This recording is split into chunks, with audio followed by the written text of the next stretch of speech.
Hello and welcome to the channel. I am Tracy, and if you recognize me, I used to have a channel that was called Adventures Over 50. I actually lived in a van and traveled cross country and did adventures for almost 4 years. And then about 2 years ago almost, I stayed from Minnesota. I had to stay here to take care of my mom, who will be 96 on Wednesday. I So if you're new to this channel, the reason why I had to start a new channel, this is called 60 and Starting Over, and I literally am starting over from scratch because I had my identity stolen in a data breach on August 29th, 2025. So today is November 2nd. So, about a month, a little over a month ago. And actually, August, September, 2 months ago, pardon me. It's been quite the journey. So I've kind of lost track of everything, time, and everything that I've had to do just to get where I am right now. And I started a new channel, and I really want to help people avoid something like this because it can be devastating. In one fell swoop, I probably lost like 70% of my income. I couldn't work for 3 weeks because I had to take care of everything that was happening with this. And I still have to take care of my mom. I have to work. I have a daughter, she's 24. But normal life stuff. And I had probably one of the lowest points of my life during this. But anyway, so some of you have watched my story from the beginning since I started this channel, and I could keep it up. I laid it out if you want to go back, and I did parts and talk step by step of what happened. But I will let you know that I did get notice, and I've gotten notice before in the past that my information may be part of a data breach. And nothing's ever happened. And not that I didn't think it wouldn't happen this time, but again, I work a lot. I take care of my mom. I'm overwhelmed. And listen, no excuse now that I look back, but I should have been changing my passwords regularly, and keeping up with that and not having the same password for multiple accounts that you have. You have Venmo, PayPal. uh, just think about all the Amazon, uh, your what is it called, your Apple. um, just think of where you put your banking information without even thinking about it anymore. We attach it to anytime we buy something. We have no qualms in attaching it to something and assuming that it's safe, that and it's not the companies that do it, but it's the hackers that can get it. And I believe, I have no proof, but I was with AT&T. They had a massive data breach. There is actually a class action now. I was a paralegal in a last life. I worked in the legal field for at least 40 years. Uh, and it's happening more often, more and more often, and more with AI, more advanced scams, more advanced phishing scams. Just it, the numbers have risen um, steadily, especially since AI. I know AI has been out for quite a while, but now it's really being implemented. I actually just saw before I started this video that both Target and Amazon have laid off thousands of people, and they said it's because AI. They see AI as big as a boom as like when the internet came out. But what the sad thing is is then with AI, people are losing their jobs, but there are no jobs that they can get to replace the jobs that they had that was taken over by AI. So, so that's for a different video. But I wanted to talk today about like what identity fraud is, and that's, I had my identity stolen. There's a lot of different scams out there. There's phishing scams, where you click on something in an email maybe, and then that's how they get to your information, or having a package delivered. I talked about this on one of my recent videos. It's a scam that's going around that they send you just like a small gift. It's free, and you're like, oh, and there's a QR code or something like that, and then that's how they get into your information. Um, and so there's so many, and I'm hoping to talk about a lot of different scams coming up to keep you aware, to keep me aware, and just to keep us, I don't say ahead of the curve on it, but at least try and have some semblance of being aware of this stuff so that we don't fall for these things. And I know there's a lot of people like, people talk about romance scams and, oh, how could you fall for that? And, and they're blaming the victim. And believe me, nobody wants to go through this. And sometimes we overlook things because we're desperate to find love, or, and I don't want to say desperate, but you know what I mean. You want to see the good in people. And I am totally an empath. And that I know I get bamboozled probably more easily than some, because I truly want to believe the good in people. But throughout the years, believe me, I've learned to really keep my guard up, and which is sad that now we have to be so hyper aware, and even, you know, accusing before somebody's even been known to do anything, because you have somebody said you have like PTSD from this, and I do. I was scared to even, I had to literally get rid of my computer. I had to get a new phone. I had to get a new phone number. They hacked into my home Wi-Fi. They got into my bank account. They got my PayPal. They got my Venmo. They got my Walmart. They got my Apple. They ordered a gold Apple Watch from my Apple thing. They took over all my emails. They took over my YouTube channel. I recently went to apply to get a new social security number, because even though on this channel already I can be a part of the partner program and start getting AdSense again, but Google, you can only have one AdSense with one social security number. And I can't get to, Google owns YouTube, and you're paid from Google for your AdSense. Uh, I can't get to Google, and I've tried every which way but loose. But they have a way. They say, oh, if you've been hacked or whatever, and try to recover it. But I have nothing from before.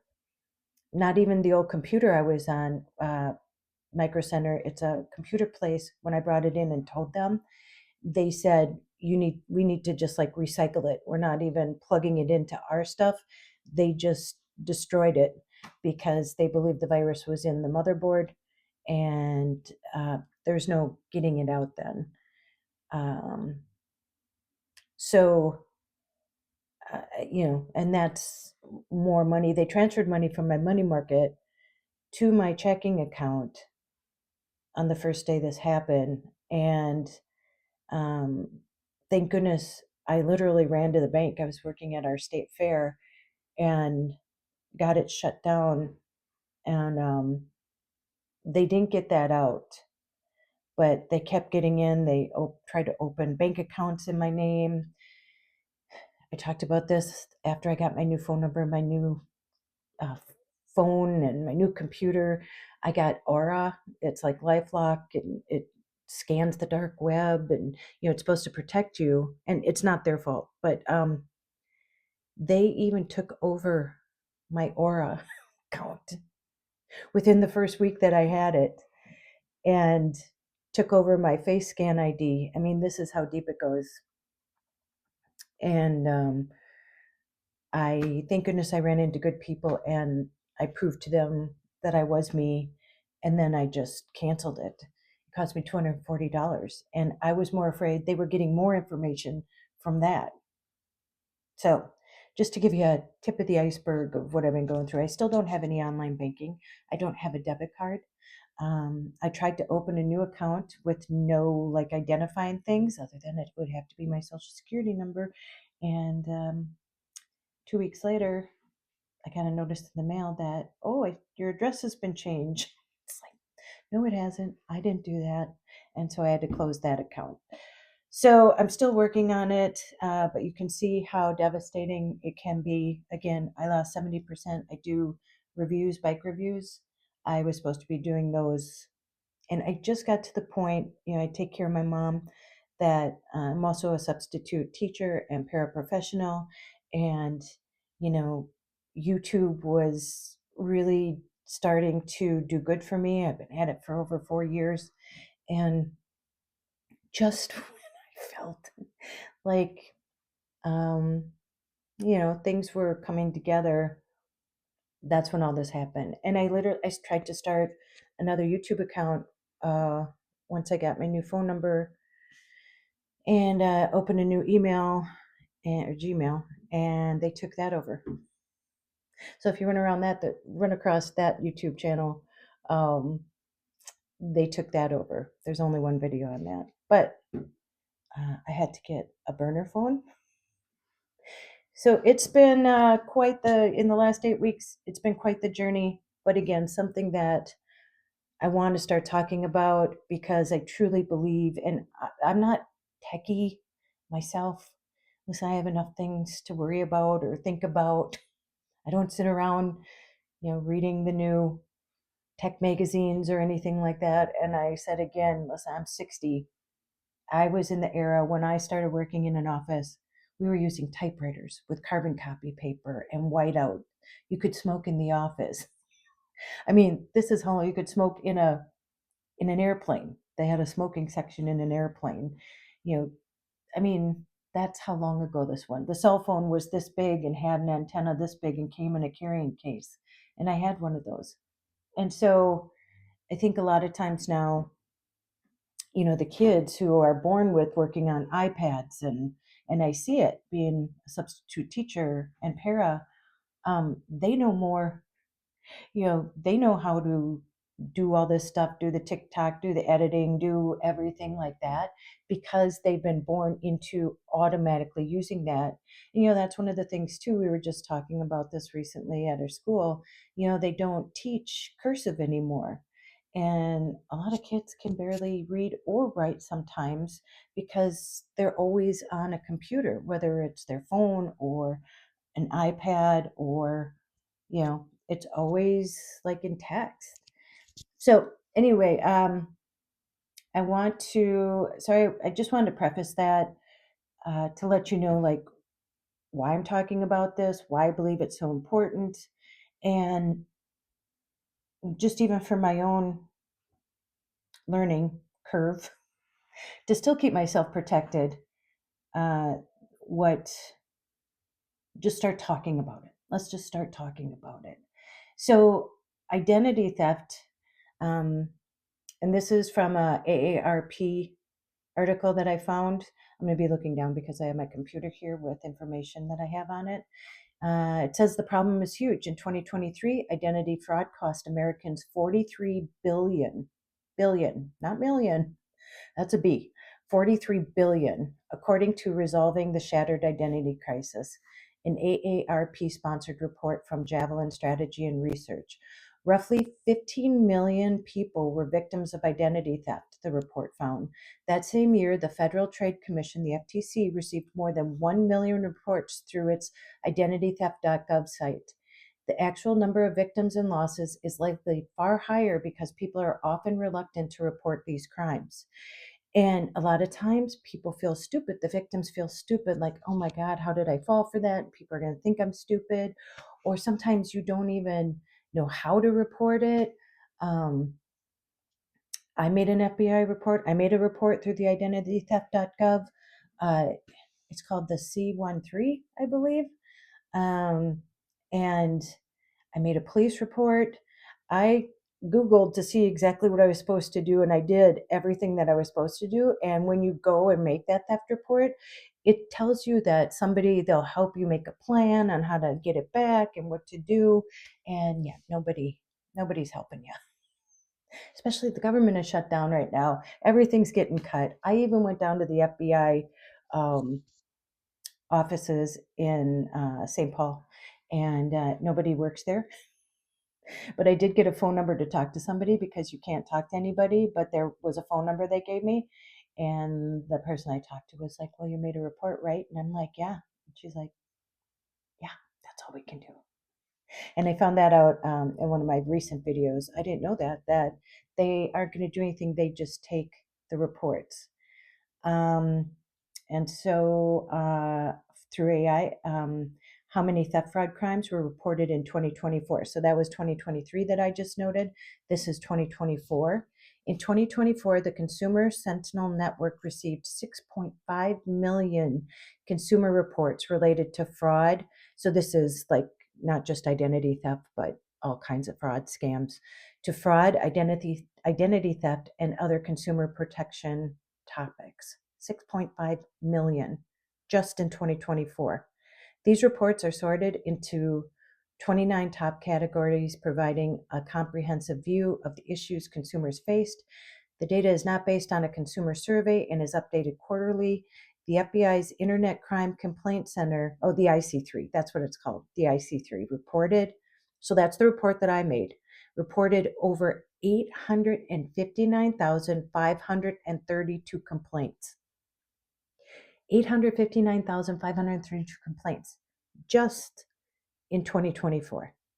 And again, a lot of people aren't even making the report or, you know, telling anybody that this has happened to them, reporting it. They aren't reporting it. So there's way more than that. 859,532 complaints of suspected internet crime, with losses exceeding $16 billion, again with a B, $16 billion, just in 2024 alone. The FTC's annual data book report highlighted that fraud losses reported by consumers and companies in 2024 totaled more than $12.5 billion, a 25% increase from 2023.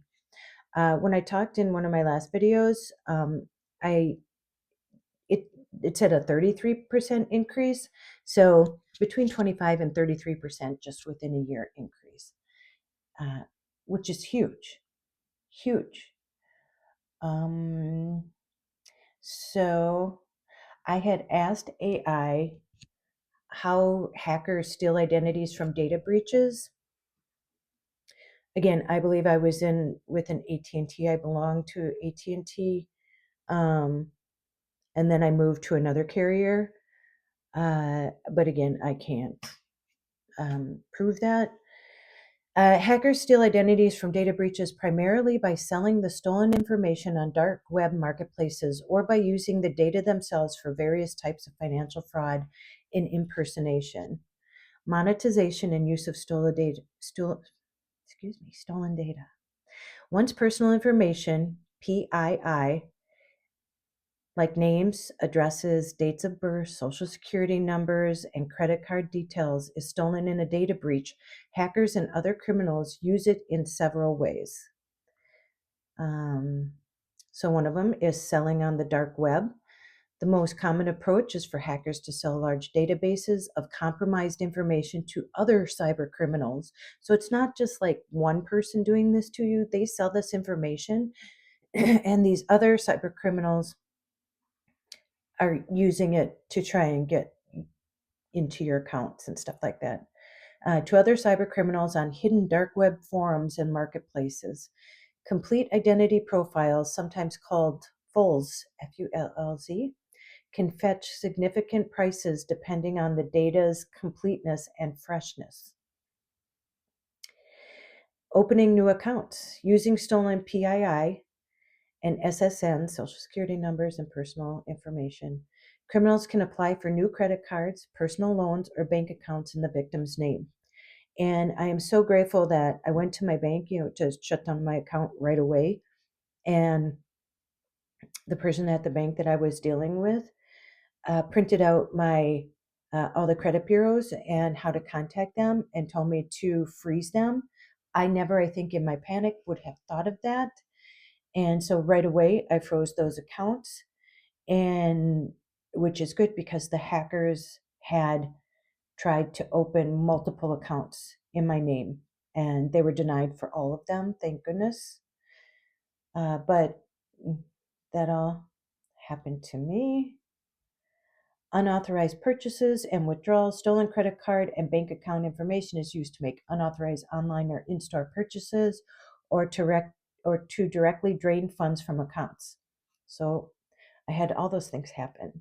They tried to move money out of my account, and then they also, like I said, they ordered, because I had my bank information or credit card, debit card attached to my Apple ID, because when you buy like apps that you have to pay for, it automatically pays from that way.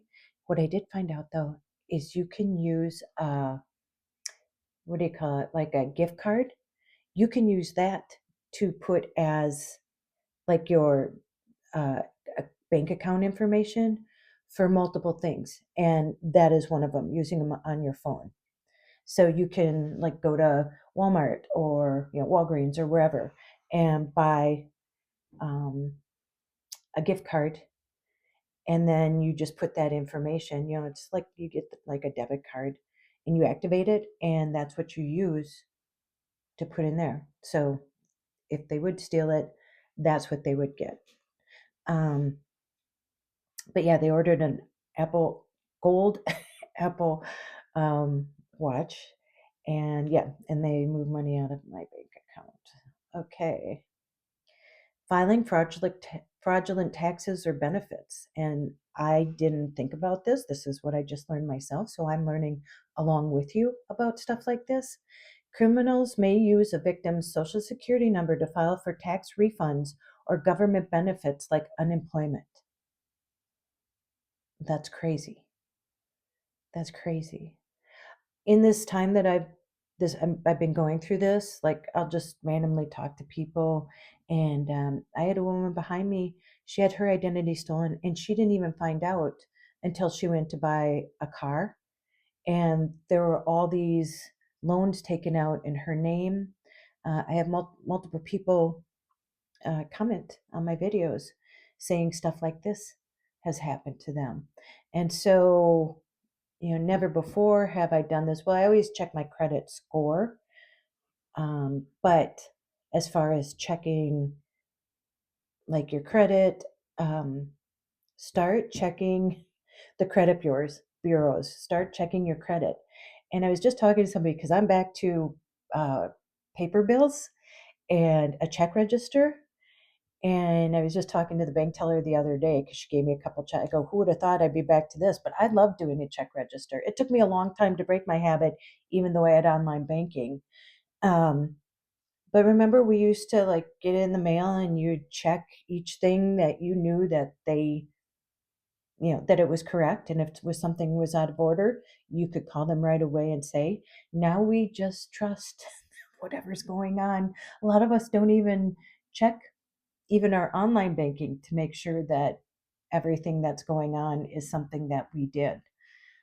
So, excuse me, I would just suggest to start checking your credit bureaus, and and even maybe put a freeze on them uh, until you um, need to take out a loan or buy a car or do something like that, so that you have peace of mind that they are frozen until you need to use them. um, Account takeovers, stolen login credentials, usernames and passwords, and that's what they did to me. They got every single email, they got every single social media, they got my Facebook page. They were selling Spanish Bitcoin on my Facebook page. Often acquired through credential stuffing attacks, where a password reused across multiple sites is tried. That's That's what I've been telling people. Change your passwords and change it not to the same thing, which I did. You think like, oh my gosh, how am I going to remember all the passwords? And they know that. And I'm not the only one. Believe me, I'm sure there's like 90% of us that do that, because who can remember all this stuff? We have enough to think about. The world is overwhelming as it is, that you have to remember passwords for 20 different things to go into. Um, but keep a little notebook, and don't make it something easy like your kid's name or something like that. Like, make it a song phrase or something, and then put a number at the end, and then like an exclamation point or something. Something that isn't even, they couldn't even like guess it. Do you know what I'm saying? You know how when it says weak, the password weak, medium, and strong, make sure it's the strongest you can use. And there's also apps out there. I'm sorry, it slips my mind now what there's an authenticator app, and then there's ones where it saves passwords. Um, I don't know. I think I would still be afraid. I'm afraid to save my password anywhere now on my devices, because if they get into it, I would assume that they can get into that. I don't know how it works. Again, I'm just learning with you. But yeah, just know, change your passwords, change your passwords, change your passwords to all different ones and make them hard. Multiple sites has tried allow hackers to access existing online accounts, including email, social media, or banking platforms. And that's exactly what happened to me. And again, I'd feel bad, but I know I'm not the only one. I know probably a lot of you have done the same thing, or not. And if not, good for you. Good for you. I wish I hadn't. I've learned my lesson. I have. Synthetic identity fraud. Hackers can combine real information like a social security number with fake details to create a new synthetic identity that is harder for traditional fraud detection systems to flag, often to build a credit history and then max out credit lines. So, this could be happening to me, or it could be happening to a lot of us. I don't know. Again, I don't, I feel like I've taken care of what I could, what I know about, but I don't know. They're very, this is high tech. This is stuff that I think I mean, never, I didn't, I'm not techie. So I guess I wouldn't expect to see it this bad. But targeted phishing and extortion. The stolen information can be used to launch more convincing and personalized phishing attacks, spear phishing to trick victims into revealing even more sensitive data. In some cases, sensitive data or private information may be used for blackmail and extortion. And when I talked about this before, I thought they got on my phone. And what I believe now is that they used phishing to get me, because I was in such a panic, to change my passwords, but they were already in it. And then they knew what the new password was. And then what they do is they change, um, like the retrieval information that you have to their stuff. So you can never retrieve it back yourself. Um,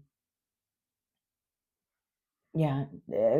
When I lost all my emails and all my social media, um, and again, it was like 70% of my income. It was pretty devastating, all in one fell swoop. Well, it took like about a week for all of it to play out. Um, well, longer, but yeah, and I was in panic mode. Other fraud. Criminals might also use the information to obtain medical treatment. Never knew this. Using the victim's health insurance, apply for jobs or rent apartments under a false name, or even give a victim's name to law enforcement during an arrest. That's scary. The end goal is almost always financial gain, either through direct fraud or by selling the means to commit fraud to others. Yeah, that's the end goal. It's all about greed. And then the final thing, because when I talk to people, I didn't tell you too, they sent me a text the day after all this started. Uh, well, they acted like they were an individual, but they said, and it wasn't the way they wrote it, it wasn't like good English. Do you know what I mean? It wasn't bad, but I could tell it wasn't.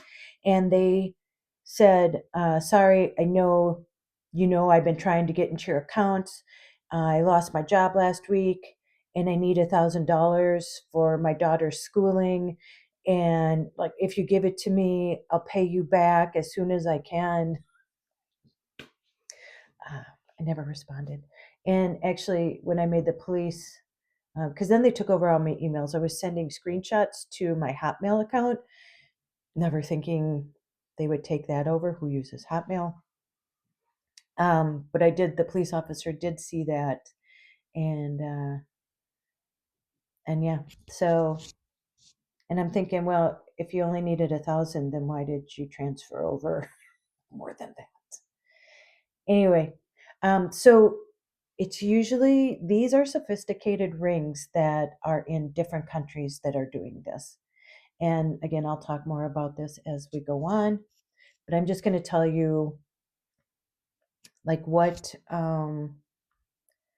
who is mostly doing this. And I had put in Google, where are most of the rings who steal identities from around the world?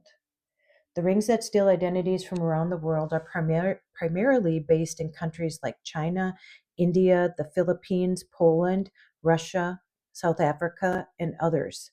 These countries are known for their sophisticated crime rings that exploit differences in regulations, languages, and consumer protections. The use of stolen identities to target U.S. taxpayers is a significant concern, with estimates suggesting that international criminal outfits are stealing hundreds of billions of dollars from the U.S. government every year. These rings often operate with accomplices and use advanced technologies and lax international regulations to exploit victims. They can be as small as a few friends working together to commit scams, but modern fraud rings have become a large threat due to their size and the scale of their operations. The FBI's cyber division has identified these digital gangs as arguably digital gangs in the 21st century, built off of having safe haven status, meaning their governments are not going to interrupt their activity, even if it's illegal. So let that sink in. Like, their own country isn't going to stop it. Um, and it seems to be getting easier. And again, now we have a government shutdown. I'm from Minnesota. Actually, our Twin Cities got hacked and shut down, the offices in St. Paul and Minneapolis. Um, I read the state of Nevada was hacked. So it's not just individuals, it's not just businesses. Now it's whole cities that are being hacked. I know my daughter works for a school. Well, I work for schools too, but their superintendent just talked to them and said that they were looking to put in $1 million over the next 10 years into cybersecurity, because 60,000 times a week, hackers are trying to access their information. So, and you can imagine with all the students and the parents' information, how devastating it would be if they were hacked. And these are just like individual small things. I'm just one person, but there's millions of me that this is happening to. And I hope if this has happened to you, that you will report it, because there's no way to know true numbers unless you report it. And um, it it's not your fault. You're the victim. You're the victim. So please don't blame the victim. Even though if you think you would have been smarter and not fallen for that phishing email or that romance scam or that identity data breach, have some compassion and empathy, because I've been through a lot of hard things. But again, having your livelihood taken away from you, having your identity taken away from you, even like the scan of my face. There was a point really that I was at my lowest when they stole my aura, and I'm like, well, where do I even go from here? Like, how do I even get anything back? how do I live my life? How do I get a job? How do I do this? So it's devastating, and nobody wants this to happen to them.